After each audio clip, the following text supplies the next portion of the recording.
I'm Kevin Carnes. As your lead clerk and comptroller, I'm committed to ensuring you have helpful and easy to access service from the clerk's office. This how-to seminar is designed to assist you in navigating your court services and Lee County's official records. You can attend these sessions in person or view them online at leeclerk.org. I hope this convenient service enhances your customer experience with my office. Hello, and welcome to your Lee County Clerk of Court and Comptroller's Office how-to webinar on searching court records. My name is Yesenia Williams. I am the Community Relations with your Lee Clerk and Comptroller's Office, and I'm delighted to go over this information with you today. A brief overview of our webinar. We're going to talk a little bit about court records in the general sense, as well as our online court records search platform, the different types of court records that are accessible online, as well as the various rights, roles, and access levels that dictate what level of access you'll have to a specific document or case. We'll go over how you can register as what's called a user or a party to search court records online, and then a brief demonstration on how to search for court records using our online search platform. Finally, we'll go over some available contacts and resources for you. Some general information as it relates to the search of records, court records online. Florida Supreme Court Administrative Order AOSC 23-2 allows the Lee County Clerk of Court and Comptroller to provide the public with online electronic access to many court records and dockets, including non-confidential document images. You're absolutely welcome to read this 19-page Supreme Court Administrative Order linked on here in its entirety, but essentially, again, what it does, it provides the clerk's office with authority to have these records available online. The types of records that are viewable online range from civil matters, such as your county civil cases, like small claims cases, as well as circuit civil cases, to criminal matters, such as felony, misdemeanor, criminal traffic, and traffic infractions. There is access to family, probate, and juvenile matters as well. However, the access to these cases are limited, and I'll talk a little bit more about that later in the presentation. But these kinds of cases include anywhere from divorces to adoptions, as well as guardianship cases and juvenile delinquency or dependency cases. The level of access you'll have to a specific case or even a specific document is highly contingent on what's called your role within our court records inquiry platform, and we'll talk a little bit more about that. So our court records inquiry platform, also known as CRY, you'll hear me use those terms interchangeably, does offer the public with a viewing of online court records. CRY is compatible with mobile devices and tablets, and as I mentioned, varying roles do dictate your access level within the database. CRY is available online 24/7, and it is absolutely free to access. So before we talk about how to search for these records, we need to go over what's called the access security matrix and the various levels of case security. So Florida statutes, rules, and again, what's called an access security matrix provides various levels of access, also known as roles, to the electronic viewing of court records. An access to a document, again, is largely dependent on your relationship to that specific case. And I'll show you examples of what this means, as well as the access security matrix. Before I do that, let's talk about the three main levels of case access. There are three main levels, the first one being public. These are cases that contain little to no sensitive information, such as your civil traffic or traffic tickets or small claims cases. Confidential is the next level of access, and these are cases that contain sensitive information that the clerk's office is not permitted to display online or remotely via rule, statute, judicial order, or even a clerk directive. The next main level of access is sealed, and this is any case that limits access to a select audience as prescribed by rule, statute, or judicial order. So I'm going to show you what I'm talking about, but first we want to access that access security matrix to help you understand what level of access you have to a case. So to access the Access Security Matrix, you're going to visit our website at www.leeclerc.org. That website is referenced on the bottom right-hand side of each one of these slides. Once you access our website, on the main page in the middle, you'll see a series of buttons with our most popular services. The second one in is searching for court cases. So you're going to click on search court cases, and that'll bring you to our court records inquiry page, again, also known as CRI. Right in the middle of that page, under news and information, you will see a little welcome message, as well as that administrative order, Supreme Court order that I referenced. The link, it is linked on there, so you're welcome to click on it from there. And the Access Security Matrix that is referenced within that administrative court order can also be clicked on, accessed here, excuse me. So we're going to go ahead and click on that, where that little here, which will take you to the Access Security Matrix. And this is what that matrix looks like. Essentially, this matrix can be referenced in order to understand what level of access you have to a specific case or document. So on the top of the page, on the top left-hand side, excuse me, is a key to all the access codes. Right next to that are the different user roles within CRI, and we'll go over a couple of those as an example.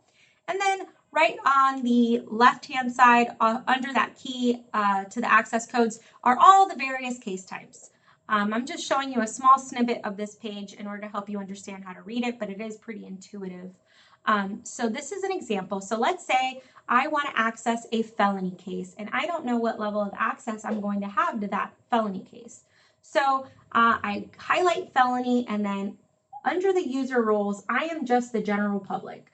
I have never accessed a database. I don't have a registration agreement, and we'll go over what that is, but I'm just the general public. I want to know what level of access. So if I join those two, I see that I have access level D. So if we go to that key, we'll see that access level D means that I have access to all felony cases except cases that are expunged, sealed, or confidential. Then record images viewable on request. So we'll go over this in depth later in the presentation, but essentially while you have access to all felony cases as a member of the general public, there are still some documents that are deemed what's called viewable upon request. Essentially, you may still be able to view that document, but it requires an additional level of review prior to releasing it out to the public. So an example of this may be a booking report, perhaps that's located within that felony case, that needs to be reviewed to make sure there's no confidential information like a social security number that we have to redact before we release it to the general public. So here's another example. So first we're going to go over the screenshot that's on the left side of the page. So let's say I want to access a probate case, and I want to know what level of access I have to that as the same role that I just talked about, which is the general public without a registered agreement. So if I join those two together, I see I have access level E. When I go to the key, I see that that means that I will only have access to that case number, the party names, so the names that are the names of the parties that are affiliated with that case, and the dockets, which means the summary of what's occurred with the case. This means I will not have access to any of the records that are located within that case, because I only have access to the case number, the party names, and the dockets. So if we look to the screenshot to the right of that, I'm going to change my user role. So now the user role I'm going to use is user role 5, which is the public in the clerk's office, which isn't relevant to this, and registered users. So let's say you became a registered user to this probate case. That now changes your access level to D. So now that you've become a registered user, that means you can access all probate cases except those cases that have been expunged, sealed, or confidential. And again, there still may be images that are viewable upon request. So that's just an example of how to read the Access Security Matrix. Let's say you use our online search platform, you can't find what you're looking for. You should absolutely refer to this Access Security Matrix to see, well, it's because I don't have access to it because this is my role. So this is definitely a very useful tool in order to understand what level of access you have to a specific court case. So this brings us to the user roles. The main user roles that I'm going to go over for the purpose of this presentation is the registered user role and the party to the case role. So you do not have to create an account as either of these in order to view cases, as you saw earlier. There is also an option to view anonymously. However, you may not yield the results you're looking for unless you are logged in as either of these, and you would know which one you need to register as or log in as if you refer to the access security matrix. So the registered user role does vary from the party to the case role. These are different levels of access, and I will go over each one of them separately. So first, we're going to go over the registered user role. Certain cases require you to become what's called a registered user in order to view court documents that are located within a specific case type. So these kinds of cases include domestic relation cases, such as family cases, probate, and guardianship cases. So you may be able to access one of these cases without being a registered user, but you may not have that heightened level of access to specific court documents located within one of these cases unless you become a registered user. So if you're interested in becoming a registered user, I'm going to show you how to do that. You're going to access our website at leeclerk.org, and you're going to, again, click on Search Court Cases on the middle of the page. That's going to bring you to that main court records inquiry site again. So here on the top of the page towards the left, you're going to click on Register. That's going to bring you to the registration page. In here, you're going to enter all of the required information, essentially anything that has a red asterisk, in order to become a registered user. The one thing I'm going to highlight is the access type. So you'll enter your email address, your first name, your last name, those are all required, and then you have access type. Here's where all the various roles live. So you will do the drop down and you will click on registered user because that is what you're interested in becoming. So you're going to put in your password and confirm your password and submit your registration. Once you submit your registration, you'll receive this thank you page that thanks you for registering as a registering for the Lee County Clerk of Court Case Inquiry account. So the next step in order to finalize your registration is you need to confirm your email address and accept our terms and conditions. So you will get an email from us in order to do both of those things. This is an example of what that email looks like here on the top left of the screen. So on here, you're going to go ahead and click on that link that says click to open terms and conditions and confirm your email address. Once you do that, if you see on the bottom screenshot, that'll automatically confirm your email address. But that's not all. You need to also read through the terms and conditions thoroughly. We definitely encourage you to read those. And then you're going to click on I agree with these terms and conditions, that little checkbox right under that, and click accept. You have to do both of those things in order to gain registered user access. Once you do that, that registered user access is immediate. It does not take any time. So once you do that, it'll redirect you to the login screen where you're going to log in with your newly created account, and you'll have that registered user access at that time. So that brings us to the next user role we're going to talk about, which is the party to the case role. So case parties are people associated with a specific case. Example includes a petitioner or plaintiff or a respondent or defendant, as well as attorneys, may be granted access to cases and or documents that a registered user is not able to view. So some examples include access to confidential documents that are located within domestic relation cases or family cases, circuit civil cases, and county civil cases. So now I'm going to show you how to register as a party to the case. So this is registering as a new user. Later in the presentation, I'll show you how you can request a heightened level of access if you already created an account. So this is if you have not created an account. So you're going to, again, click on Search Court Cases, which will bring you to our court records page. You're going to register, clicking on that link there at the top that says Register. This is the same registration page that you would have seen before when you were becoming a registered user. So you're going to enter all of the required information. The difference here is the access type. So instead of clicking registered user, you're going to choose the access type of party access.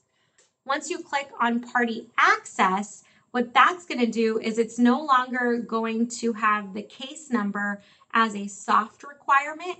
Now it is, you'll see that little red asterisk right next to case number. Now it becomes a requirement. Why? Because if you are requiring access as a party, that means that you are directly associated to a specific case. So you're getting a heightened level of access to a specific case as a party to that specific case. So you'll have to enter a case number. If the system does not recognize the case number, it'll show a little red box. If it does recognize the case number, it'll show a little green box. So you're going to enter that case number and you're going to create a password and confirm it and submit your registration.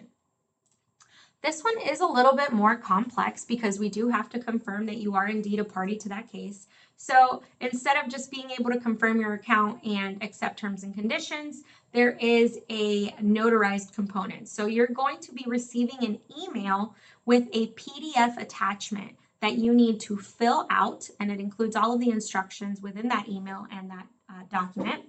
You'll have to fill that PDF attachment out and have it notarized before you can return it to the clerk's office and finalize your party access registration. So this is what that document looks like. You're going to go ahead and include all of the required information, which is your name, email address, city, zip, state, and zip, and your phone number. If you're an attorney, you'll enter that bar number. If not, it is not required. And then under number 1, you're going to choose the level of access that you're requesting. In this case, you are requesting a party to a case. So you're going to go ahead and check that. And then you're going to read the entire document. We definitely encourage you to read the entire document thoroughly. And you're going to sign and date it in the presence of a notary. Once the agreement has been completely completed and filled out as well as signed in the presence of a notary, there are 3 different ways you can submit it. You can email it to us at cryaccounts@leeclerk.org. It cannot be a photo. It needs to be scanned in and emailed as a digital copy. You can also mail it in to us at P.O. Box 3207, Attention Court Operations, or you can provide it in person at our one of our court customer service counters. Our main office is located at 2075 MLK Boulevard. Once the application is received, the clerk's office will validate email information as well as notary information on the document. Once we've reviewed that, we will send an approval email response within 48 business hours. If you have any questions regarding your access, or if we have any questions regarding your access, we will reach out to you and contact you if there are any concerns. If you have any questions, you can definitely email us at cryaccounts@leeclerk.org or call us at 533-5000.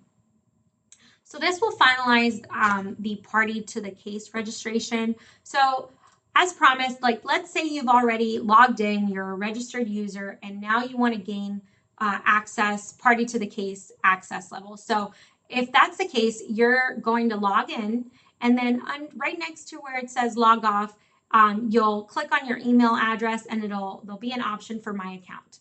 Once you access your account, you'll see that your access type is registered user and you want to request a new access level. Let's say you want to request the party to the case access level. You'll click on request new access level and that'll walk you through the steps in order to follow what you need to do in order, what I just went over with the notary component and all that good stuff. So you'll click on that and it'll walk you through the steps on how to do that. So now we're going to talk about how to search for court records. Again, you're going to access that search court records court cases link on the main page of our website, and that'll bring you to our court records inquiry page. I do want to highlight some search tips that we have on that page. We definitely encourage you to read those search tips in their entirety. They are there to help you in your search, but some things I want to highlight. Case searches are limited to the first 500 results. So let's say you are searching for a particular person and they have a very common name like John Smith. You don't know the date of birth, you don't know any other information, just know that it's going to limit it to the first 500 results when you're performing the search. Also, if you're performing a search for a date range, you want to know how many felony cases occurred within a year, for perhaps it'll only show the first 500. When you're searching, when you enter dates, they are formatted as 2 days for the month, 2 days for the day, and for numbers, not dates, excuse me, for the year. There is an ability to search what's called wildcard searches. So the wildcard search feature does allow you to search by partial party or attorney name. This can be especially helpful if you're uncertain of a name or how it may be spelled. So you can enter part of the name and then place an asterisk right after it, and the search will the database will search for similar names and variations. Also, if you're trying to search only by a last name, let's say you don't know the first name, or you're searching by a business name, which means there's no first name. All you need to do is enter that last name or business name into the last name search box and then place an asterisk into the first name box just to put something in there and yield the results you're looking for. So this is an example of how you can search for records. Records can be searched a variety of ways. You can narrow or expand the case type you are searching for, whether by clicking on the top, you can uncheck or check them all, or just choose one of them. You can search using party names, date of birth, case number, citation, business name, attorney information, and judge's name. So there are, again, a few shorthands. If you're unsure of the spelling of a name, you can place the first 3 letters of the first or last name followed by an asterisk. This will help you, again, if you're unsure of a spelling. So let's just go over an example. I knew the specific case number I was searching for, so I entered it right here on the screenshot to the right. And that brought me to the case that I was looking for. So this is what that looks like. It has information about the parties associated with the case as well as the charges. This particular case I looked up is a criminal case. So this one has a more public level of access, which is one of those access levels I went over. If you go towards the bottom, you'll see this key for document status. So when you're looking at the documents, you'll see little images, and this is the key that dictates what those images mean. So green means that it's public. You can click on the document and it's available to be viewed. The little blue folder means it's confidential, so this document is only available to a specified group. And again, this is determined by Florida Supreme Court. The little lock stands for what's called VOR, and if you remember, I went over that earlier in the presentation, and this means viewable on request. We'll talk a little bit more about that in the next slide. And then the little green, the little clock means that a request is pending.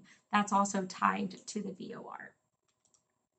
So VOR, or viewable on request, that is for documents that are considered filings that must be reviewed by the clerk before they are made available to the public. So what happens, the clerk reviews the document for confidential and exempt information before we disclose it. Certain roles will not have to request access to an image, but there are instances where, specifically in public cases, where you may have to do a request. So I'm going to show you what that looks like. This is an example of a criminal case. And as you can see, the record of first appearance and booking report has that little lock, which means it's viewable, but upon request. So in order to request it, you're going to click on that little check mark that's to the right of the little lock. Once you do that, it's going to turn into the little clock. So that means that your request is pending.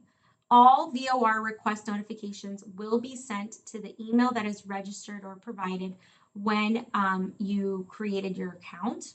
So you will receive an email confirmation when your document is ready for viewing. This is an example of what that looks like. So this email is confirming that the VOR document requested on so-and-so date is now ready for viewing. It also highlights what that case number is and what the document type is. So once you receive this email, you can access the case again, and your icon should now be green, which means you can access the document. Oh, went the wrong way, excuse me. So this is an example of what it looks like if you were an anonymous user versus a registered user in a criminal case. So if you are an anonymous user, and let's say you wanted to access that one of the cases that have the little lock next to them. So you can still request to view the document, but in order to request to view the document, you would have to put in your email address so that you can be notified of that document being ready to be accessed. If you look on the other screenshot, if you are a registered user, you do not have to enter your email in there. So you can just click review, request to view the document, that little check mark box right next to it, and you'll receive the email that'll tell you when it's ready to be accessed. So those are the two differences between one of the differences between being an anonymous user versus a registered user. So this brings us to what's e-Certify, which is our electronically certified court records database. So if you are interested in obtaining a certified document and you do not want to come into our office, you can opt into obtaining an electronically certified court document. It is easily accessible. It's available 24 hours a day, 7 days a week.